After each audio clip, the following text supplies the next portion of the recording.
So இயல்பின் அடிப்படையில குடியுரிமை எப்படி தர்றாங்க அப்படிங்கறத நம்ம பார்ப்போம். ஸோ ஃபர்ஸ்ட் ஆஃப் ஆல் என்ன சொல்றாங்க அப்படின்னா, நான் வந்து பிற நாட்டினுடைய குடிமகனா இருந்தேன் அப்படின்னா அந்த நாட்டினுடைய குடியுரிமையை நான் ஃபர்ஸ்ட் ஆஃப் ஆல் வந்துட்டு ரினௌன்ஸ் பண்ணணும். நான் வந்து துறக்கணும். இப்போ உதாரணத்துக்கு நான் வந்து யுஎஸ்ஏ சிட்டிசனா இருக்கேன், நான் அமெரிக்காவினுடைய குடிமகனா இருக்கேன் அப்படின்னா முதல்ல அந்த குடியுரிமையை நான் வந்து துறக்கணும். ஸோ அதுக்கப்புறம் தான் இந்திய குடியுரிமை வாங்கிக்க முடியும் இயல்பின் அடிப்படையில அப்படின்னு சொல்லி ஃபர்ஸ்ட் கண்டிஷன் சொல்றாங்க. ஸோ அதுக்கப்புறம் என்ன சொல்றாங்க அப்படின்னா, நான் வந்து நல்ல பண்புகளை கொண்ட ஒரு மனிதனா இருக்கணும். நான் வந்து குட் கேரக்டரா இருக்கணும். சரிங்களா?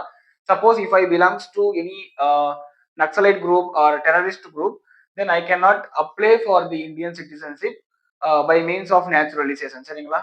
ஸோ அதனுடைய பொருள் என்ன அப்படின்னா, டெஃபினெட்லி நான் வந்துட்டு பார்த்தோம் அப்படின்னா ஒரு நல்ல கேரக்டர் உள்ள ஒரு நல்ல குட் குவாலிட்டியான பெர்சனா இருக்கணும் அப்படின்னு சொல்றாங்க. ஸோ அதுக்கப்புறம் என்ன சொல்றாங்க அப்படின்னா, 8வது அட்டவணையில் உள்ள மொழியில் ஏதாவது ஒன்றில் மொழி அறிவு பெற்றிருக்க வேண்டும். அதாவது இந்திய அரசியலமைப்பு சட்டத்துல 12 அட்டவணை இருக்கு அப்படின்னு சொன்னேன்.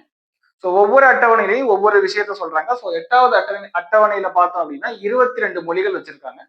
ஸோ அந்த மொழிகள்ல வந்துட்டு பார்த்தோம் அப்படின்னா ஏதாச்சும் ஒரு மொழியில வந்துட்டு சம் நாலேஜ் இருக்கணும் அப்படின்னு சொல்லி கண்டிஷன் சொல்றாங்க.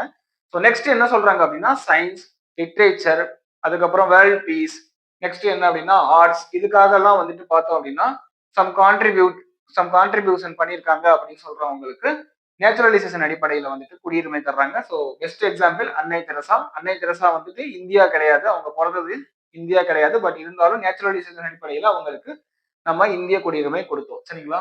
ஸோ அதுக்கப்புறம் வந்துட்டு இந்தியால வந்து பெர்மனண்டா வாழணும் அப்படின்னு நினைக்கிறவங்களும், அதுக்கப்புறம் இந்தியால வந்துட்டு பார்த்தோம் அப்படின்னா வேலை செய்வாங்க. சம் சம் ஃபாரினர்ஸ் வந்துட்டு இந்தியன் கவர்மெண்ட்டுக்கு கீழே அப்பாயிண்ட் பண்ணியிருப்பாங்க. ஸோ அந்த மாதிரியான மக்களும், அதுக்கப்புறம் இந்தியா வந்துட்டு உறுப்பினரா இருக்கக்கூடிய வேர்ல்ட் ஆர்கனைசேஷன் லைக் யூஎன், ஐநா சபை மாதிரியான ஆர்கனைசேஷன்ல ஒர்க் பண்றவங்களும் இந்த மாதிரி நேச்சுரலைசேஷன் அடிப்படையில குடியுரிமை வாங்கிக்கலாம். பட் ரொம்ப முக்கியமான விஷயம் என்ன அப்படின்னா, நேச்சுரலைசேஷன் அடிப்படையில குடியுரிமை வாங்கக்கூடியவங்க கட்டாயமா அவங்களுக்கும் இந்தியாவுக்கும் எந்த சம்பந்தமும் இல்லாதவங்க. அதாவது அவர்கள் இந்திய மண்ணில பிறந்தவங்களா இருக்க மாட்டாங்க. அப்படி இல்லை அப்படின்னா அவங்களுடைய பேரண்ட்ஸ் இந்தியர்களா இருக்க மாட்டாங்க. இல்லைன்னா வம்சாவளியா அவங்களுக்கும் இந்தியாவுக்கும் எந்த விதமான சம்பந்தமும் இல்லாதவங்க இந்திய குடியுரிமை வாங்க முடியும். எதன் அடிப்படையில் அப்படின்னா நேச்சுரலைசேஷன் அடிப்படையில தான். ஸோ இயல்பின் அடிப்படையில குடியுரிமை வாங்கிக்கலாம்.